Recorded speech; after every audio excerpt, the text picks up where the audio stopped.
Yeah. So welcome everyone.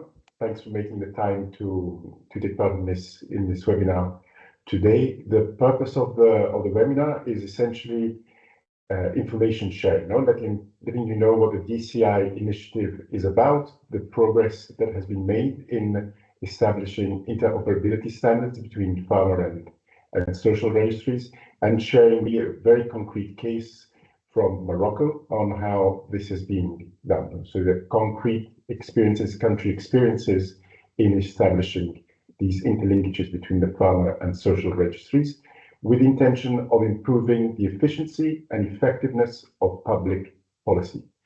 So the registries are not just there for the sake of the registries, they're there to improve public policies. So there'll be, we're having different speakers today.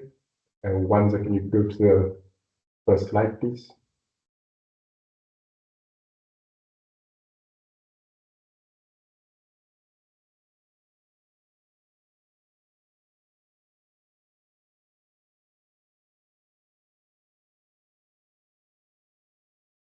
Yeah, the next one.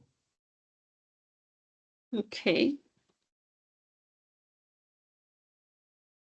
So here the welcome, then we have an introduction by Wanza on what the DCI, the Digital Convergence Initiative, is about.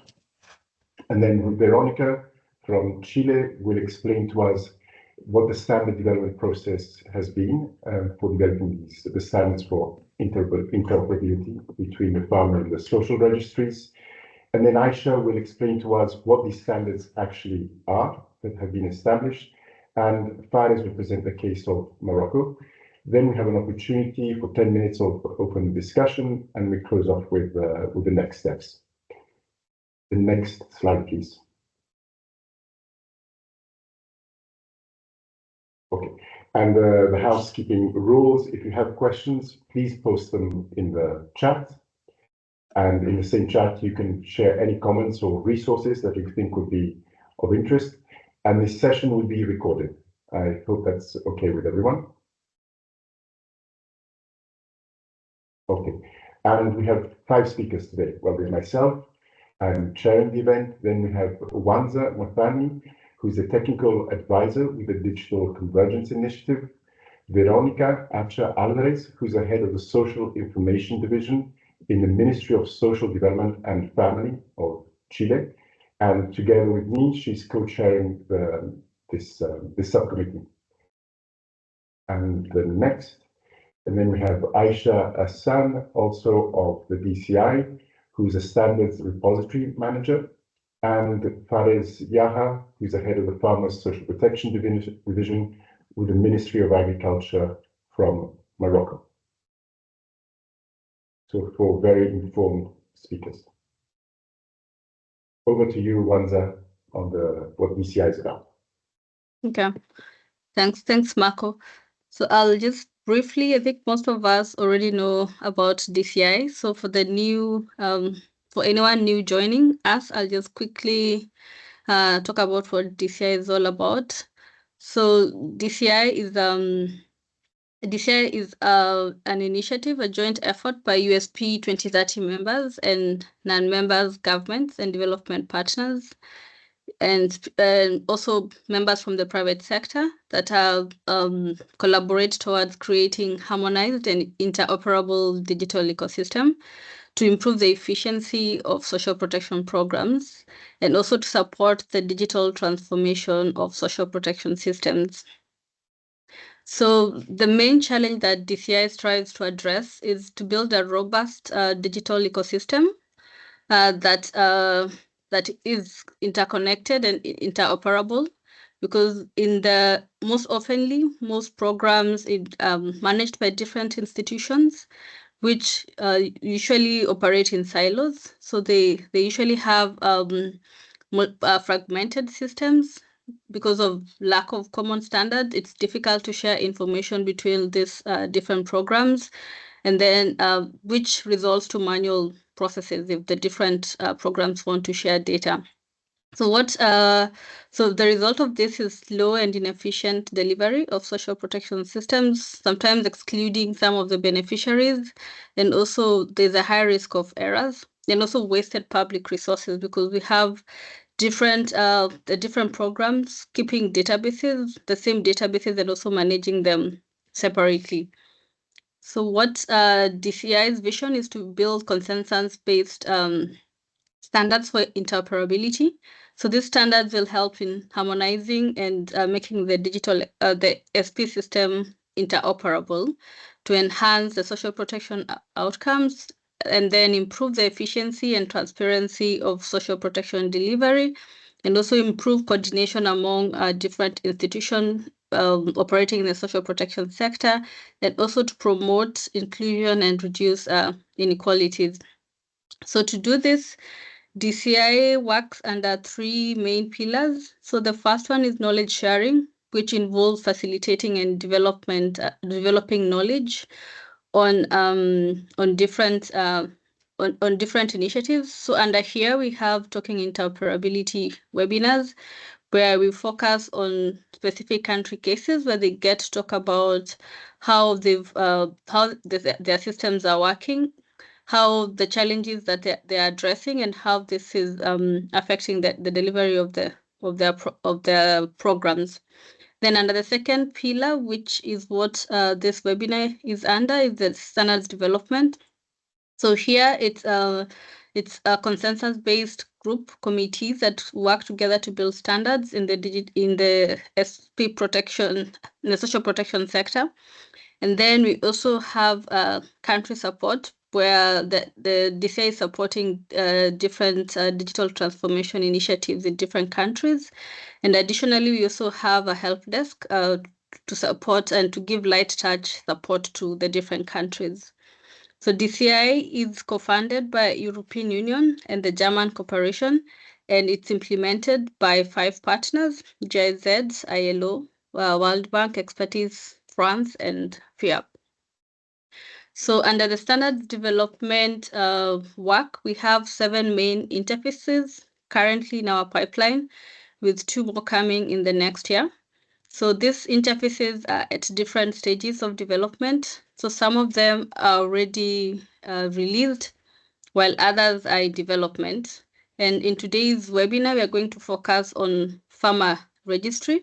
So these standards look at forming a common language in the social protection sector that will enable all these systems to easily interoperate and exchange data with social protection systems.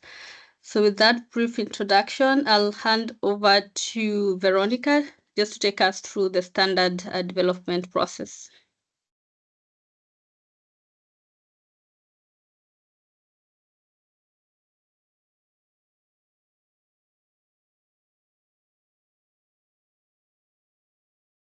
Is Veronica there? No, it looks like we've lost Veronica, Wanza. Okay. So if maybe as we wait for Veronica, I can just start how we do the standards development process. So to develop the standard, it's we start with the talking interoperability webinars, like I've mentioned. So in these webinars, we learn for the different interfaces what countries, we do a deep dive for what countries are doing and have a discussion on interoperability. Then after this, we also have partners from open source solutions working with us, and also sometimes showcasing how these two different interfaces can interoperate with social protection systems. Then after this, we prepare an interoperability in action workshop, where we show live demonstration or case demonstration for different systems, how they are working, just to get a better understanding of all the challenges and what's happening in the different countries. So once we've collected all this information, then we formulate the standards committee. So the standards committee, like the one we have now, is the Farmer Registry Committee. So this reviews and develops the different standards based on multiple discussions and revisions. So the committees are chaired by two co-chairs, like Marco mentioned, one from a country and one from an international organization. And then we have two facilitators supporting the co-chairs to coordinate the different sessions. Then the committees have different participant members from different organizations. So we have international organization, subject matter experts, country representative, and the civil society too, solution providers, and the private sector, and also the digital goods, public good providers. So each of the members have different roles. I won't go into the details of that, but they meet occasionally to review and discuss the standards. So for this committee, for the farmer registry, we had 15 organizations and 17 members participating, and the committee kicked off in the 14th of November last year. And then, so on the components of the standards, so the standards have three main parts. That is the process, data, and APIs.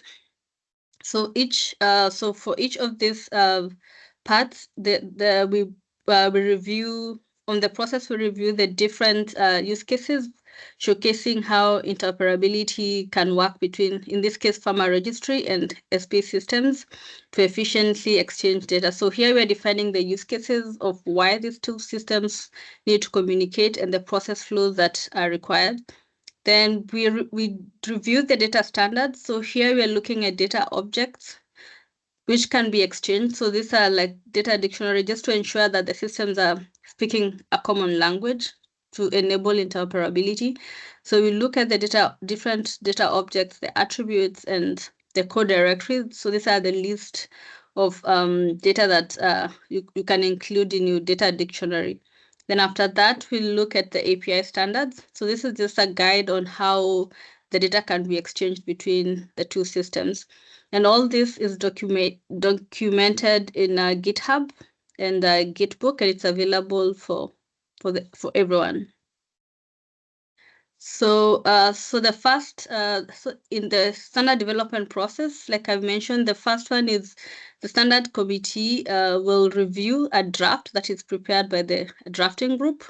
So here, the committee will provide feedback on this draft, and then based on the feedback, the draft is revised in several revisions until we arrive at a draft, which is now presented in the public review phase, which we are currently in now for review by anyone else who was not part of the committee and would like to review and provide feedback. So those are the main three steps, and this takes a period of around 18 weeks, with each of them of the groups taking part in the different stages of the development. So after the standard group, drafting group prepares the draft, it's given to the standards committee to discuss this. Then once the standard committee has reached a consensus, this goes to the public review.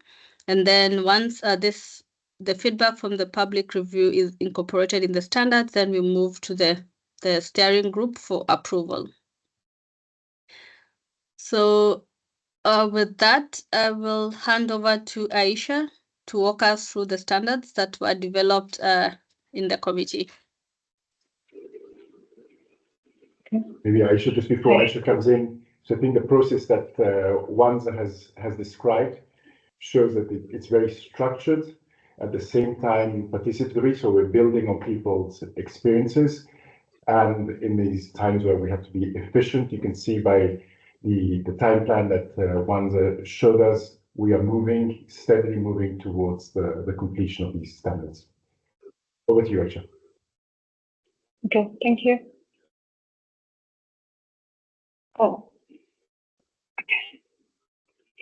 Okay, so for the interoperability framework, it's composed of 5 building blocks: legal, governance and management, process, semantic, which is data standards, technology, which is the API. For DCI, we're focusing only on the last 3 blocks: process, data, and API, leaving the legal and governance for the countries implementing to decide on it. Next slide, please. For Farmer registry and SPMIS system processes, as you see here in the delivery chain, we focus on the intake and registration and the eligibility and enrollment. Can you please, yeah, please, thank you. So for the eligibility and enrollment, the FR system queries the SP system queries the farmer registry to confirm the eligibility for beneficiaries. And for the access phase, the SP system queries the farmer registry to request potential beneficiaries. Next slide, please. So as we see here in the first example, we have the SPMIS system querying the farmer registry requesting potential beneficiaries. This is the Farmer Shock Relief Program. The SPMIS system sends a request to the farmer registry asking for a farmer list. Once he gets this farmer list, he can also communicate with the social registry to validate the poverty status of those farmers. And then once it validates the logic inside the SPM system, it can then send the beneficiary list to the payment system and send them a disbursement. Next slide, please.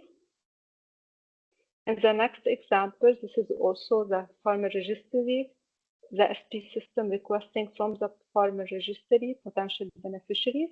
But here you will see we have one farmer applying with his unique identifier to the SP system. And the SP system in this case communicates with the farmer registry, taking this unique identifier, asking for details about this farmer. The farmer registry will return back the farmer details. And then the SPMIS system would be asking the farmer to contribute a small amount of money, and then the logic inside will work to actually send the payment system to generate an e-voucher, and then the SPMIS will send to the farmer the e-voucher to be able to cash it out. Next slide, please. And here, this is a case where we're trying to confirm eligibility. So this is an example of a farmer child scholarship program. And here you will see a child applying with his unique identifier to the SPMIS. The SPMIS is connected as well to a CRVS system to validate the unique identifier. Then an SPMIS can also connect to a social registry, which is connected to both a farmer registry and a student registry through a change feed. And then the social registry would be able to reply back to SPMIS with the child information as well as the parent information, where the SPMIS can validate and then send back to the payment system to release a disbursement to the child. Next slide, please. So the next level of interoperability is the data standards, and the data is divided, as Wanza mentioned, to data objects, code directory, and data type and format. And this is also available on GitBook. Next slide, yeah.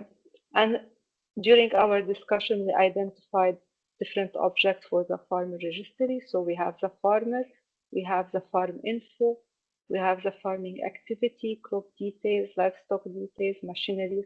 And as you see here as an example, the farmer is composed of multiple objects. So you have farmer personal details, which are the farmer information, his family details, his farm details, then his machinery details, and any additional attributes. This can be context or country specific.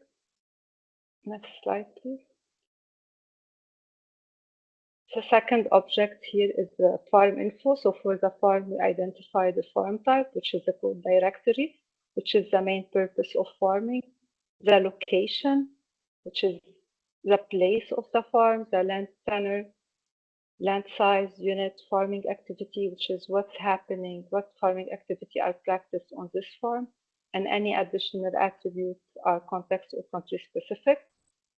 All those data objects are available on GitBook for everyone to be able to go into deep detail. As you can see, they are all in the same format where you can go to each data object and see their attributes, and then you can as well go into their code directory and check as well how is built the code directory, and we reference as well from where we took this code directory.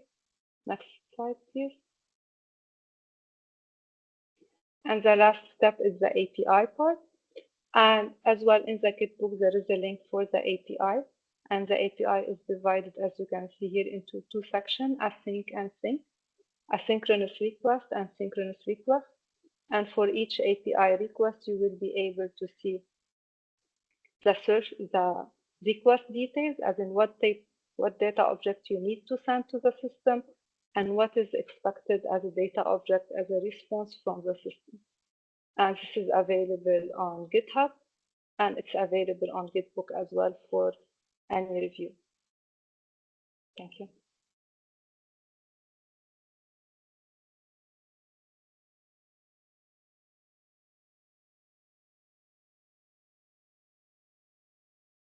And Paris, over to you now for the Morocco case. Thank you. Thank you very much for the invitation. I'm honored to be here with you for this important workshop. Donc, I will present in French, and my colleague Badr will provide the translation slide by slide. Donc, je remercie l'ensemble pour cette invitation pour présenter le cas du Maroc en ce qui concerne l'utilisation de registre des agriculteurs dans la généralisation des programmes de la protection sociale. Donc au Maroc, on a deux stratégies. Donc, l'une dédiée au bien-être des citoyens marocains, notamment portés par les programmes de la protection sociale. En parallèle, on a une stratégie spécifique dédiée à la promotion de l'activité agricole. Donc, ces deux stratégies visent un but en commun qui est travailler ou bien améliorer le bien-être et les conditions de travail de la population rurale. Donc, le registre national agricole est un outil de gestion de management en fait qui assure la liaison et l'interopérabilité entre ces deux stratégies. Donc, traduction, s'il vous plaît, M. Bad, avant de passer à la slide slide suivante. Thank you. I will try to translate what he say, and it will be a small translation. The first slide, it's regarding the two agricultural strategy in Morocco. They started already. The first one is the agriculture strategy, and the second thing is the social strategy. And this is the agricultural strategy and the social strategy. They are there to improve the lives of farmers, and the link between these two strategy is the farmer national registry.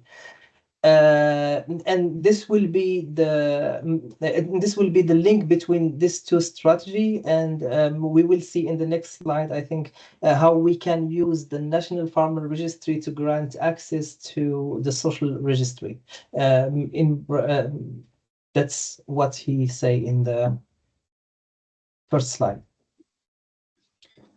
Donc, concernant donc la stratégie de la protection sociale au Maroc, donc lorsqu'on parle de protection sociale au Maroc, donc selon le programme et selon la réglementation en vigueur, on parle sur 4 services de base à généraliser pour l'ensemble de la population marocaine, soit agriculteurs, y compris au milieu rural. Donc, premièrement, la généralisation des allocations familiales entre 2021 et 2022. Deuxième service, deuxième composante de la protection sociale, la généralisation des allocations familiales entre 2023 et 2024. En 2025, il est prévu l'amélioration de taux de la retraite, l'accès de la retraite, et également en 2005, on prévoit la réglementation pour gestion de perte d'emploi. Donc ça, c'est le PAC de la protection sociale au Maroc. Lorsqu'on parle protection sociale, donc il s'agit de ces 4 composantes. Pour la parole, monsieur. Merci. Thank you. This slide shows the steps and the parts that have the Moroccan social protection strategy. The Moroccan social protection strategy, if we talk about it, we talk about 4 parts. The first thing is, for example, medical coverage. And in 2021, 2022, they expand the basic medical coverage. That means that everyone can have access to the healthcare. In 2023-2024, they started with the second part, and this is introduce family allowance that provide direct financial support for vulnerable families. In 2025, they wanted to expand the retirement benefit. That means that self-employed workers and including farmers, they will have access to the social protection to get retirement and pensions. And the last and the 4th part is the extended unemployment benefits if someone lost a job or something like that. That's it. Thank you. Donc, concernant le registre national agricole, donc l'outil, donc c'est un outil de gestion et de pilotage de programme, donc mis en place au niveau du département de l'agriculture. Donc, ce registre a passé par plusieurs étapes. Donc, premièrement, on a lancé l'étude de faisabilité technique et juridique de mettre cet instrument de gouvernance en 2014-2015.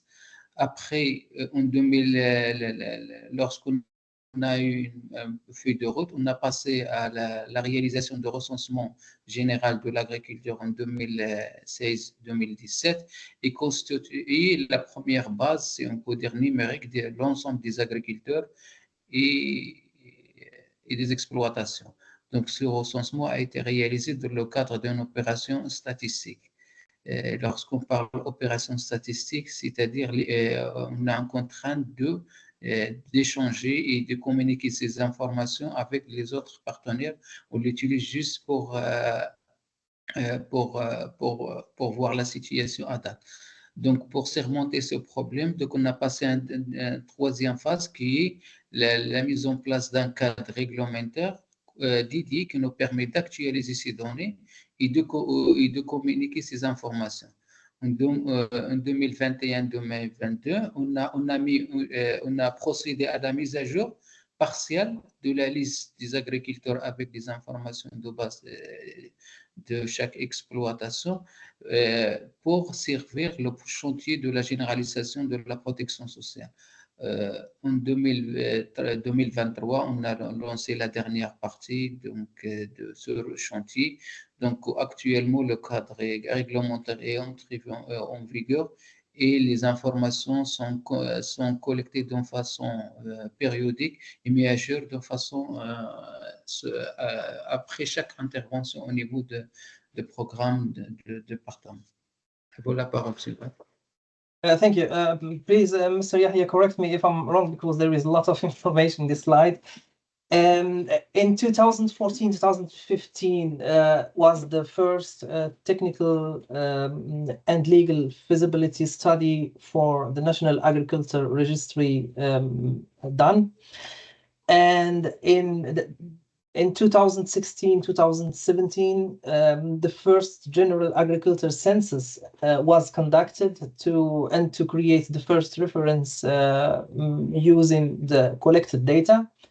This collected data was just for census purpose. That's why the Moroccan government, they should adapt and update the law to have the right to share the information collected with the social registry fund That's why they started in 2018-2021 to develop and adapt the law for the creation for an RNA.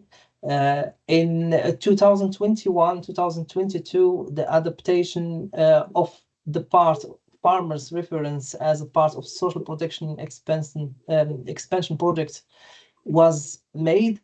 And in 2023-2024, the update of the law expand to also to the part of the National Farmer Registry, and now they are collecting the data partially. I think once a month or once.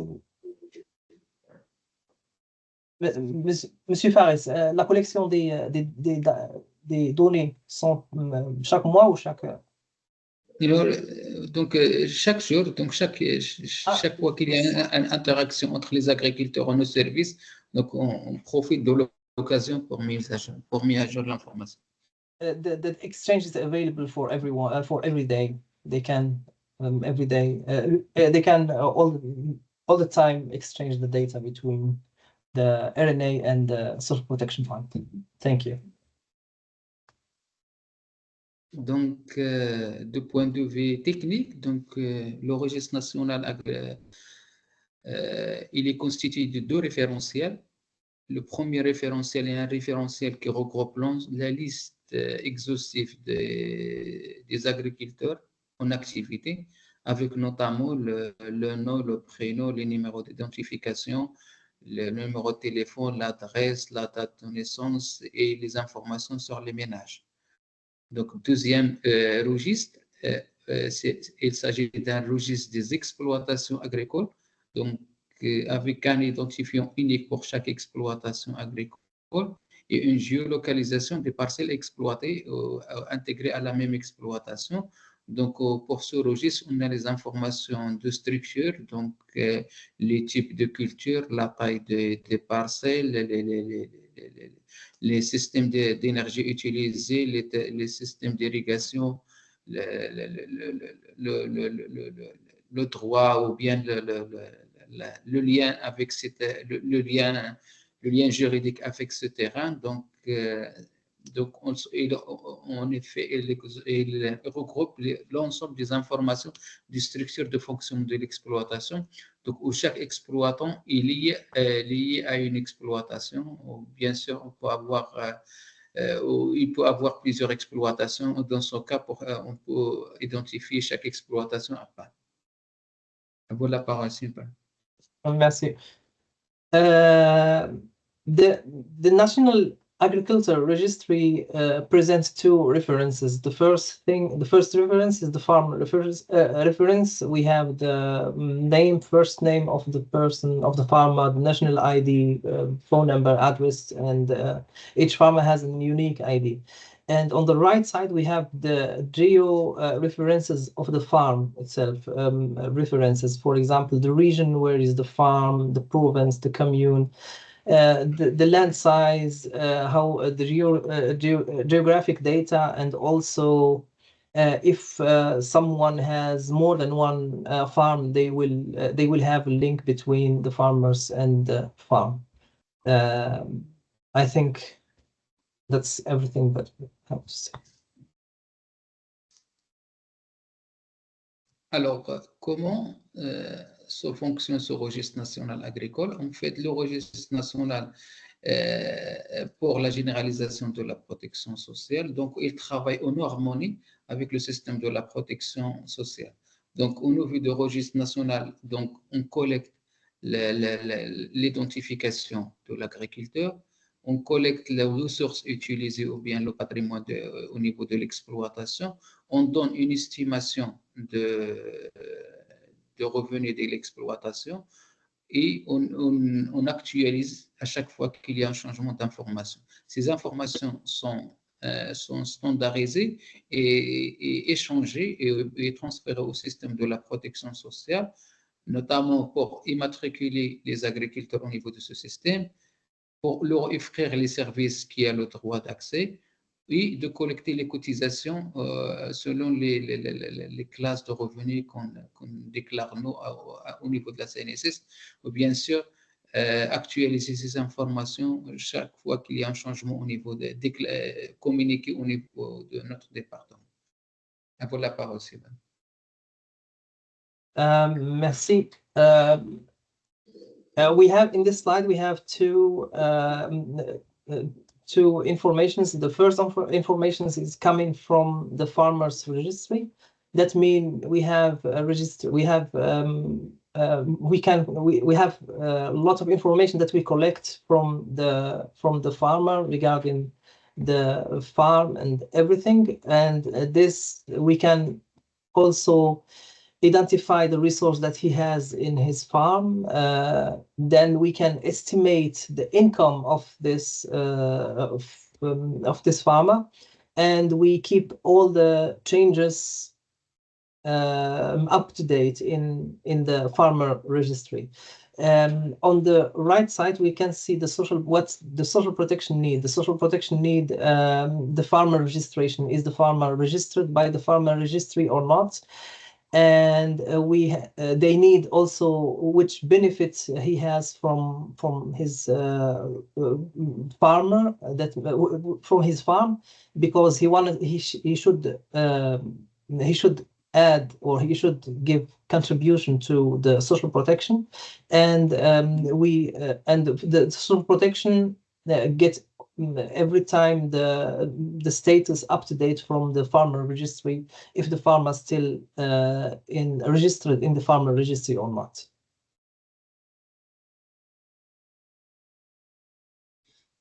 Alors, ce diagramme, donc, il représente le fonctionnement de l'écosystème. Donc, du point de vue très pointé et technique, donc, on communique depuis le registre à la CNS, au registre social, 4 informations de base. Donc, on communique chaque fois le nom de l'agriculteur, les numéros de la carte nationale, et la date du début d'activité ou bien l'arrêt d'activité et la catégorie de revenus correspondant à chaque agriculteur.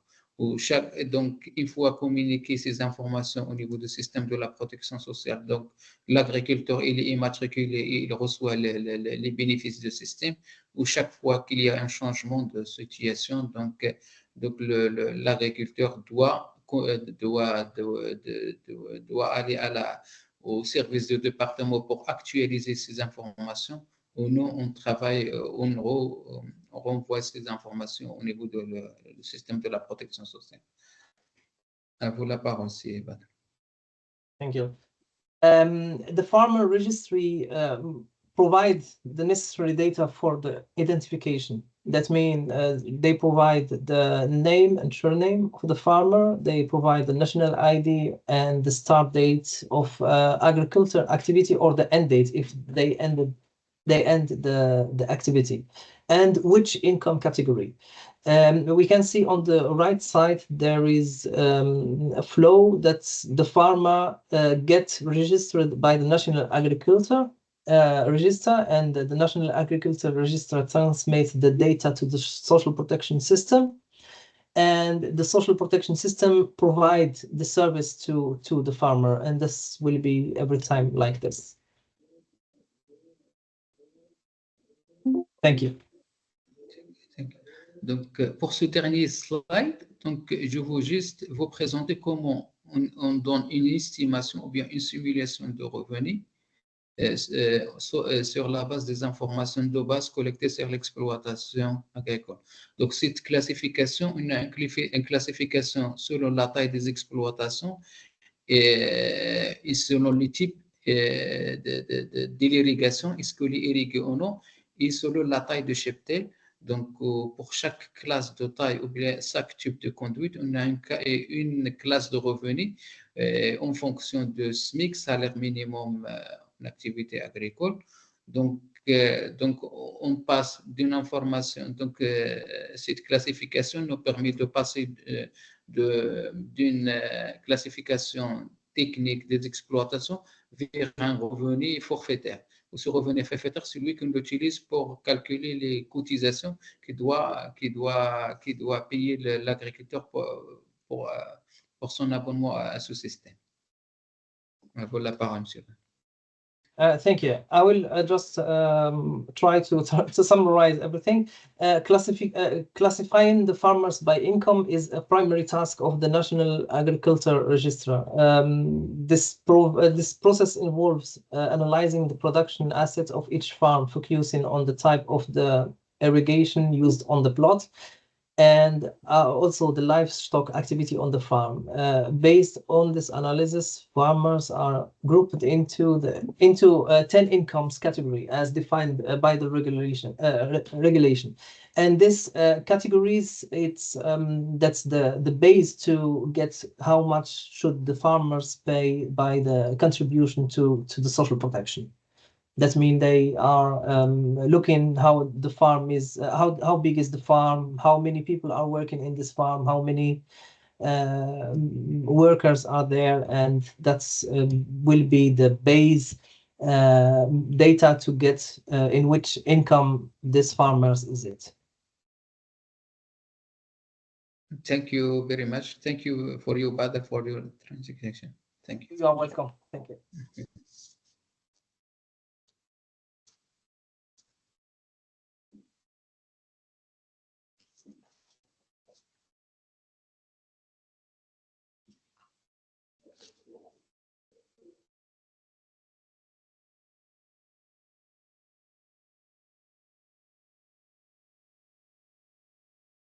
Okay, I guess it's open discussion, right? Yeah, I'm just wondering, have we lost Marco? Have we lost Marco? I can't hear him, but yeah, I think we had lost him, so he's coming back. Okay. Perfect. Yeah. So I had a question. Maybe I'm going to ask it in French, and I can translate it after also my question. But I mean, j'avais en fait plusieurs questions par rapport à ce que vous faites dans le Farmer Registry. Déjà, d'intérêt pour moi, c'est quelle information est stockée dans le Farmer Registry. Est-ce que seulement les informations de income catégorie sont transférées entre le Farmer Registry et le Social Registry? Et aussi, à quel point ça... Il me semble qu'au Maroc, il y a aussi le Proximine Test.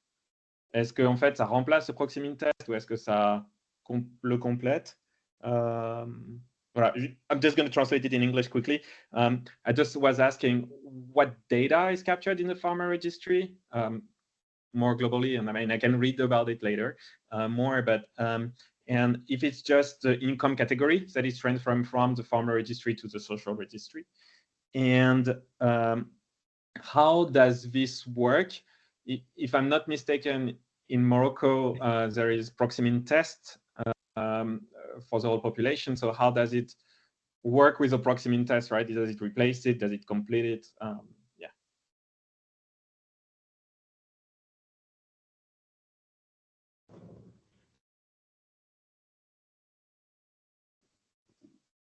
Je peux répondre? Donc, ouais.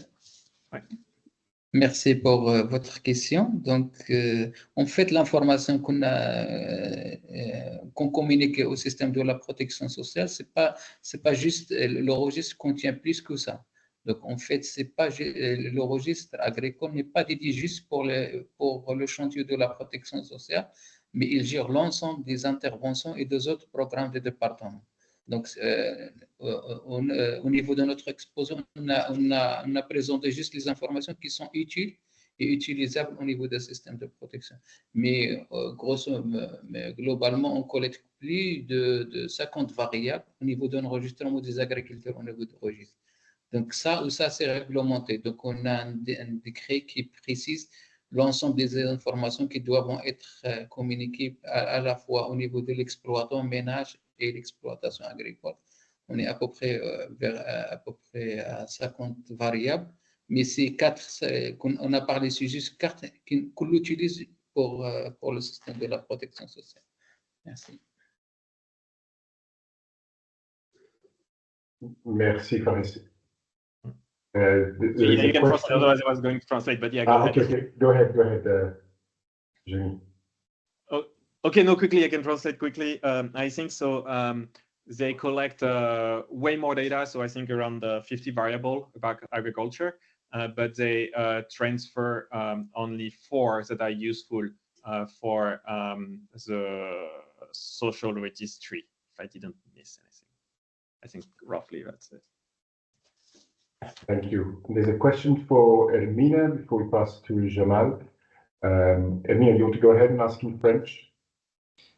Oui, je voulais ajouter par rapport à la question qui était posée par Jérémy qu'il n'y a pas de lien entre le registre agricole et le registre social unique qui utilise effectivement la proximine test et qui sert pour le ciblage des familles précaires qui ont demandé donc l'aide sociale.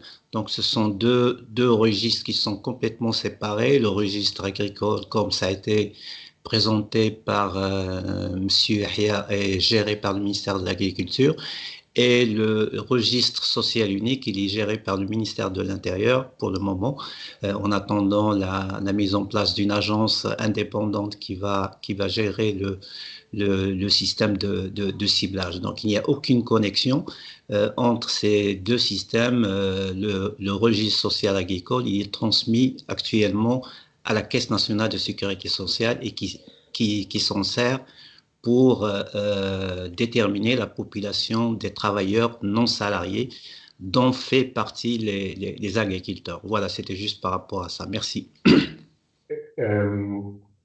faire une question à la suite de ça? Est-ce qu'il y a un échange des données entre le registre des agriculteurs et le registre social?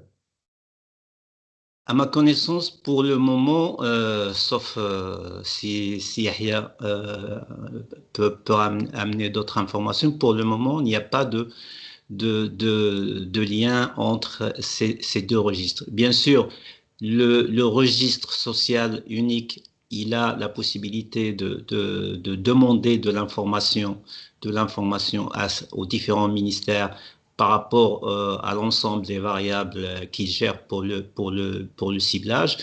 Mais à ma connaissance, la première action qui a été faite par rapport aux agriculteurs, c'était la transmission d'un fichier à la Caisse nationale de sécurité sociale pour pouvoir déterminer la population des travailleurs non salariés qui devaient être couverts par l'assurance maladie en premier lieu et la retraite par la suite. Merci. Ermina, over to you. Just before Ermina comes in, I was thinking, Marco, do you maybe want to translate that last question and the addition that Jamal did? Jeremy, can you translate? Probably do a better job than me. Okay, I'm going to try to translate it. So basically, if I understand correctly, there is no exchange of data between the farmer registry and the social registry. The transfer of data is between the farmer registry and Caisse Sociale. I think it's in English. That's a good question. Social Security Fund. Security, yes. It's with a social security being exchanged. So there is no link, but it could happen later because social registry is with PMT. It's another system for targeting the most poor. Yes, that's what I wrote as notes on the way it works. Yeah. Thank you, Janine. Over to you again.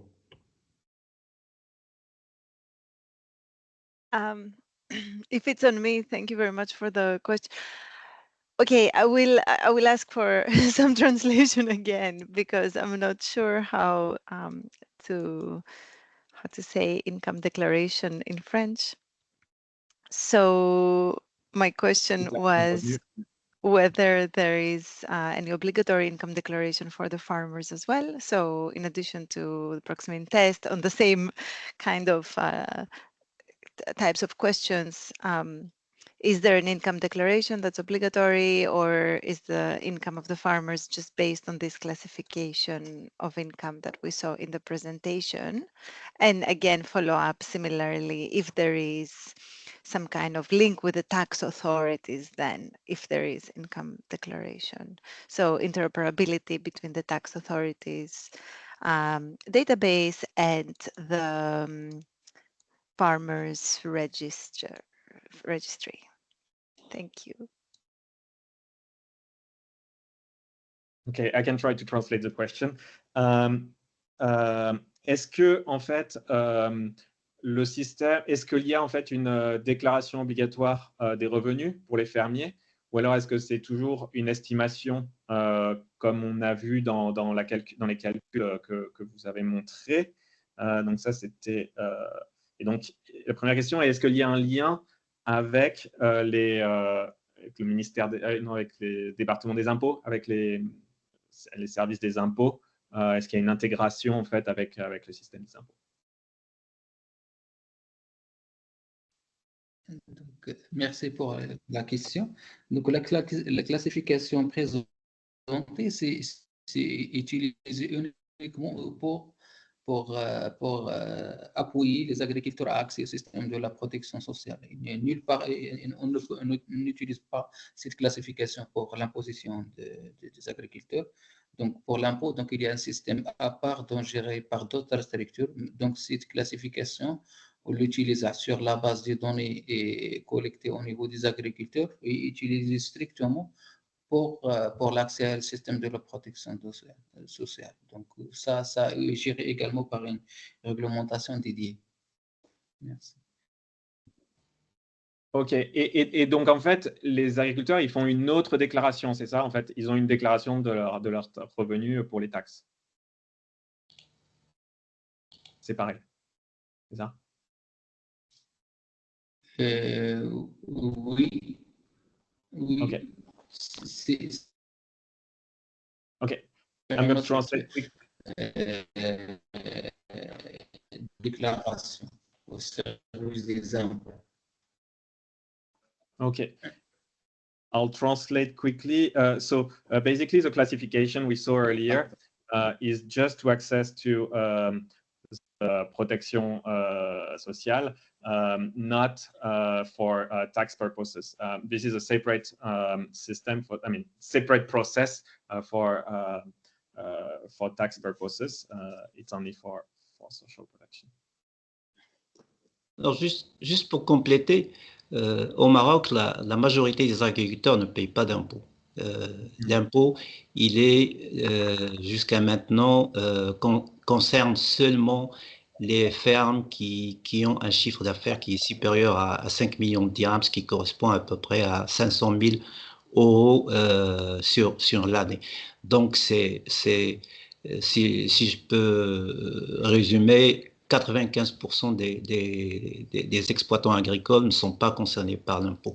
Ça, c'est la première chose à compléter. Et la deuxième, c'est que le système Proximity Test qui est actuellement mis en place et qui a remplacé l'ancien système qui était basé sur les revenus est basé sur les dépenses au lieu de revenus. Donc, c'est un changement majeur qui a été réalisé parce que effectivement, pour la plupart des familles précaires au Maroc, on a pu constater avec l'expérience qui a démarré en 2013 que la définition que le ciblage par rapport aux revenus est très difficile. Ce sont des gens qui malheureusement vivent le jour et qui n'ont aucune notion de ce que c'est que le revenu. Ce qui fait on a changé avec le Haut Commissariat au plan la méthode en collaboration avec la Banque mondiale, et on s'est basé actuellement pour le ciblage des familles précaires beaucoup plus sur les dépenses, d'où l'intérêt d'avoir des connexions et des échanges de données avec les principaux ministères tels que ça a été mis en place pour le registre social unique. Merci. Merci. Et il y a Jamal qui, ça fait longtemps qu'il attend. Okay, I just could translate very quickly for everyone else. And so most of the farmers don't pay tax. because to pay tax in Morocco, you need to earn over 500,000 US or euros per year. So most of them don't, 95% don't. And the other things that Jamal was mentioning is PMT replaced the system that was based before on revenue, and now they are looking more about spending of families, because it was difficult to use revenue for the families, and so spending is more accurate for them, and they understand it better. Yeah. Thank you, Jeremy. Now, Jamal, merci pour votre patience. C'est la dernière question pour clôturer. À vous.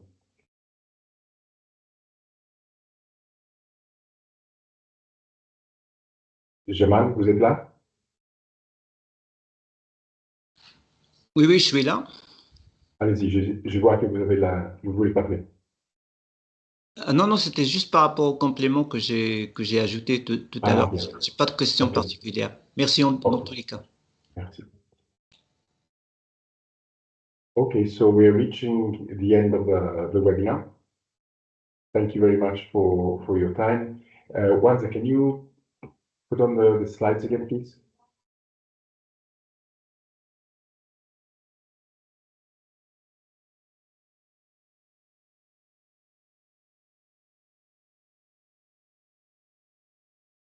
We have the open discussion, the next slide on the next steps and how we can contribute.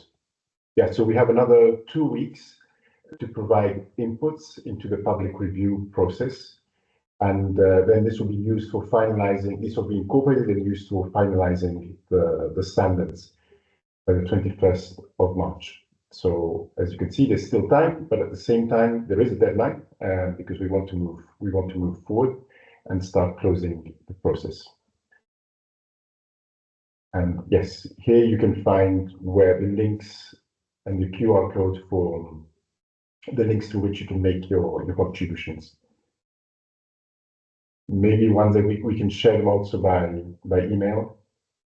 Imagine people can't click on these hyperlinks. Yes, and yeah, it's also available on LinkedIn on the post, and also we'll still add it to the thank you email. Okay, great. So thank you very much, everyone, especially to the speakers. And looking forward to your contributions to finalizing these standards. Thank you. Bye-bye, everyone. Bye. Bye. And thanks for the translation, Jane. Bye-bye. Thank you. Goodbye. Bye-bye.